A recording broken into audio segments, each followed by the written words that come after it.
Students need not to worry about this year's registration fee.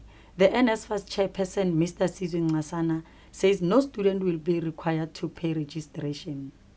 All universities have been paid upfront. Additional funding has been made. The 2.543 billion rand, which will assist the 71,753 students who have qualified for Nsfas funding, who are either partially funded or unfunded at all.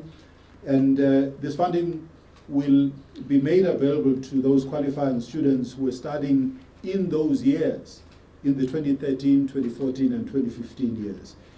And these students would either have been unfunded or underfunded, and in essence, it means that that debt which they owe the universities will now be taken over by Nsfas.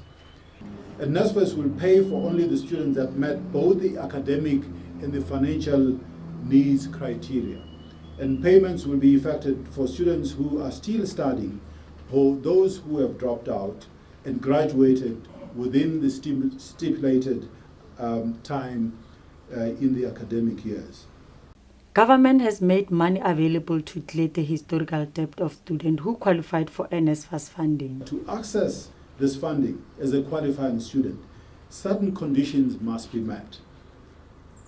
Number one, a student should always be studying or should have been studying in 2013, 2014, and 2015 academic year. Secondly, a student should have applied for Nsfas funding during those years. Thirdly, a student should have been unfunded or partially funded by Nsfas during the 3-year period.